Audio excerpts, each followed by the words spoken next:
ایمان بالغیب سے کیا مراد ہے؟ اس دنیا میں ہمیں جس امتحان میں ڈالا گیا ہے اس کی نوعیت بالکل وہی ہے. یعنی یوں نہیں ہے کہ اللہ تعالیٰ نے انسان کو اندھا بہرا پیدا کیا ہے اور اس کے بعد آسمان سے وحی آتی ہے اور وہ آ کر اسے کہتی ہے کہ تمہیں فلاں اور فلاں بات کو ماننا ہے. یعنی اگر آپ ایمان بالغیب کو اس معنی میں لیتے ہیں کہ غیب پر ایمان لاتے ہیں، یعنی غیب پر ایمان لانے کا مطلب یہ ہے کہ وہ نہ اپنے حواس سے کام لیتے ہیں نہ عقل سے کام لیتے ہیں، بس پیغمبر نے آ کے ان کو بتا دیا کہ کچھ چیزیں وہ ہیں جو تمہارے حواس سے ماوراء ہیں، تمہاری عقل سے ماوراء ہیں، تم کو انہیں ماننا ہے، اور وہ انہیں مان لیتے ہیں. عام طور پر لوگ اس کو اس طرح لیتے ہیں. تو یہ بتایا ہے میں نے یہاں پہ، اور استاذ امام نے بھی اپنی تفسیر تدبر قرآن میں اس کی بہت وضاحت کی ہے کہ یہاں اس معنی میں نہیں ہے. اس کا صحیح ترجمہ وہی ہے جو ہمارے ہاں بر صغیر میں شاہ عبد القادر نے کیا. اچھا، میں نے بھی اسی ترجمے کو اختیار کیا ہے. وہ بن دیکھے ایمان لاتے ہیں. یعنی اس دنیا میں ہمارے لیے علم کی کیا صورتیں ہیں ان پر ایک نظر ڈالنی چاہیے. علم کی ایک صورت جس کے بارے میں کسی زیادہ بحث کی گنجائش نہیں ہوتی وہ علم بالحواس ہے.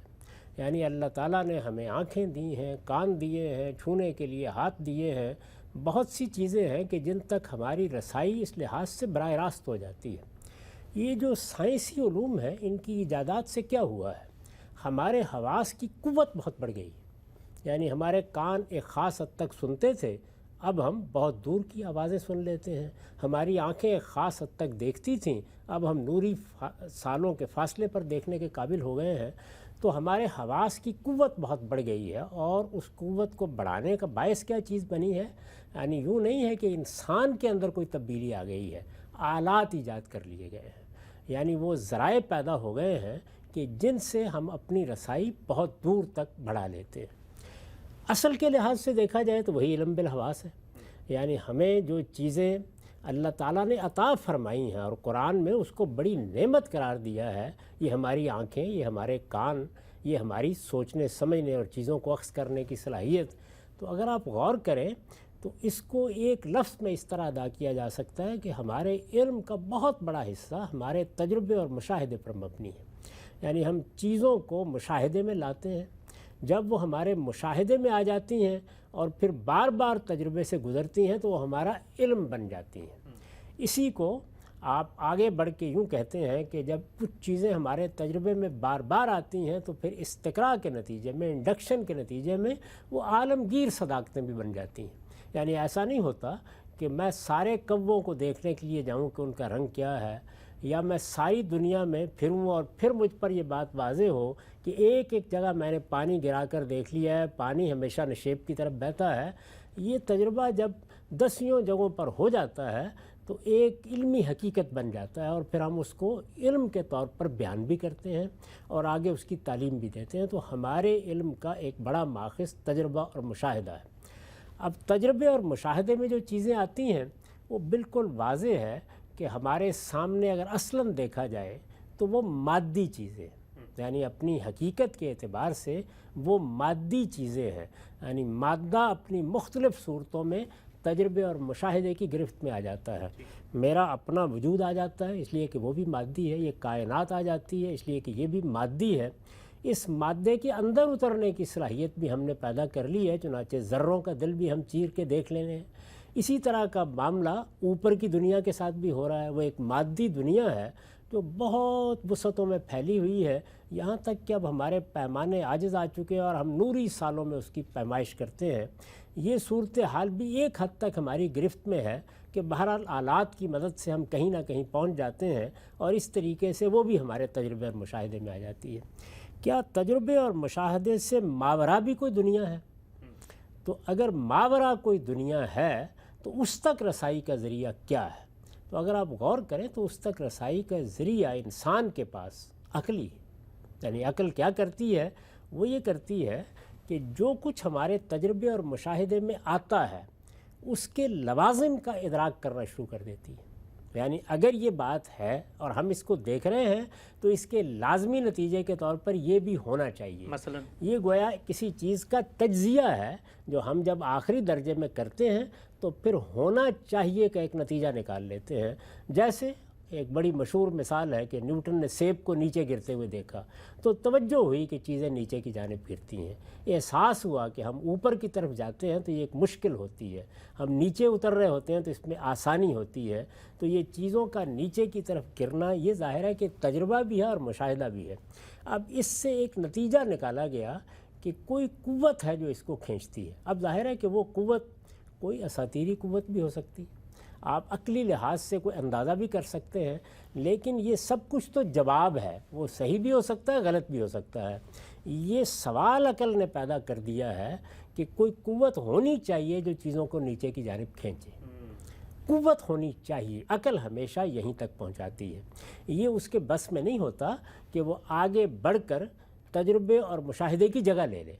جو چیز تجربے اور مشاہدے سے ہم نے جاننی ہے وہ تو تجربے اور مشاہدے سے جانیں گے.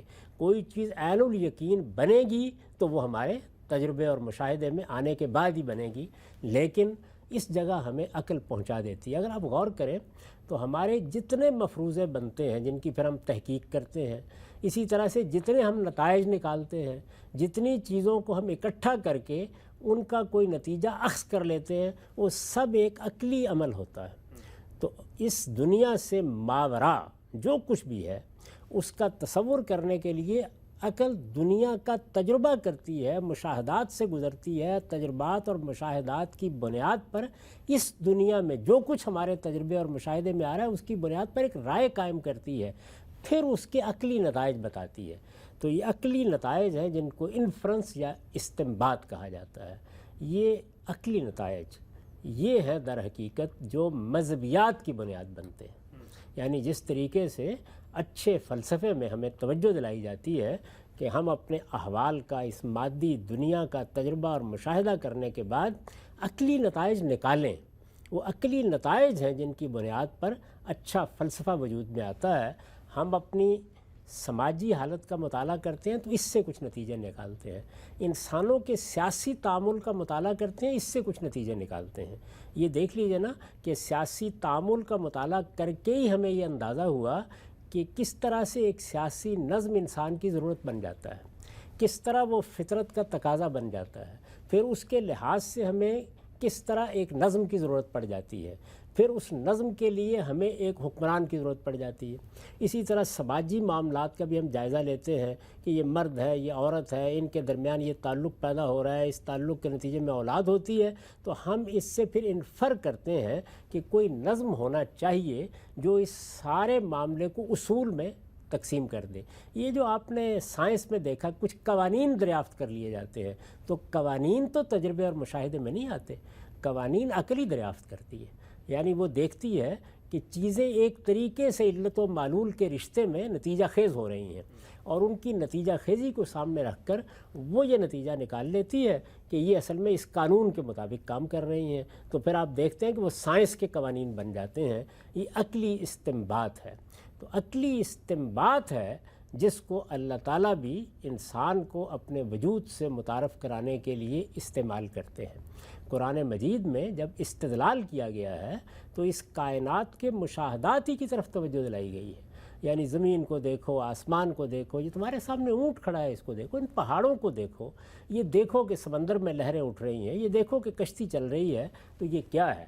یہ وہی تجربات و مشاہدات کی ایک دنیا ہے جس کو قرآن مجید بھی ہمارے سامنے کھولتا ہے. جب آپ سائنسی طریقے سے نئی معلومات حاصل کرتے ہیں تو بعض اوقات اس دنیا کے یہی حقائق جو بڑے سادہ حقائق ہیں، ایک دہقان کو بھی نظر آ رہے ہیں، صحرا نشین کو بھی نظر آ رہے ہیں، وہ سائنسی تحقیقات کے نتیجے میں بڑے غیر معمولی اور پیچیدہ عالم ہمارے سامنے کھولتے چلے جاتے ہیں.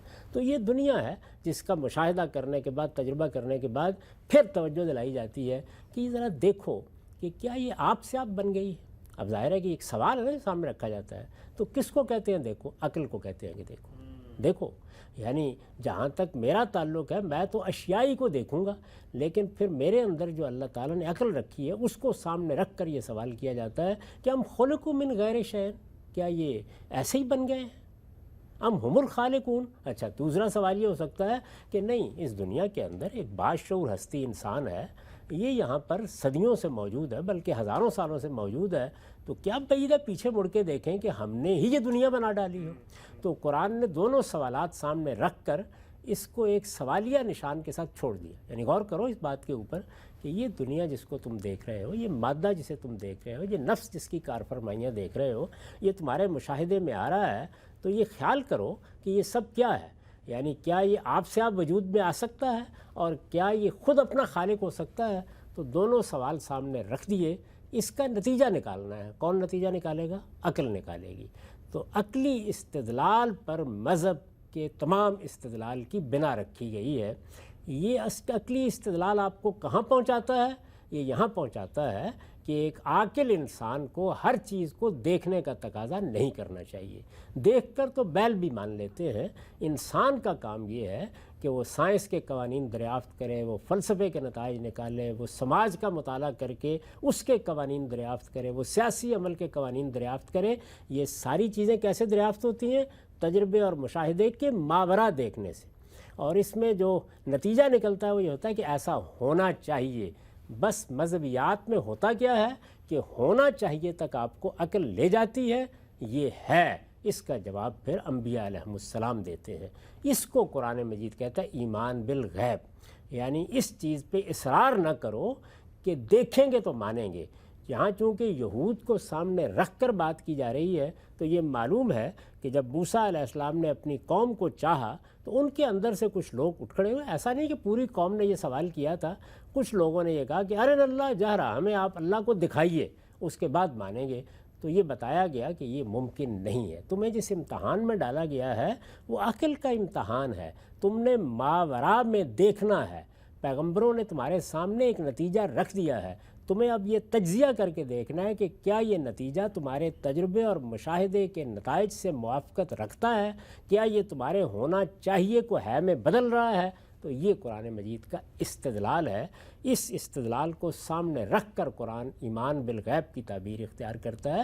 اس کا یہ مطلب نہیں ہے کہ تم بے جانے بوجھے، بے سمجھے کسی غیب کو مان لو جو تمہیں نظر نہیں آ رہا ہے۔ اس کا مطلب یہ ہے کہ جو کچھ تمہیں نظر آ رہا ہے اس سے ماورا جو غیب ہے اس کے بارے میں اس بات پر اصرار نہ کرو کہ دیکھ کر مانو گے۔ عقلی نتائج کی بنیاد پر بھی چیزیں مانی جاتی ہیں، اور اصلی علم یہی ہے اور انسان کا شرف یہی ہے کہ وہ چیزوں کو اس طرح مانے۔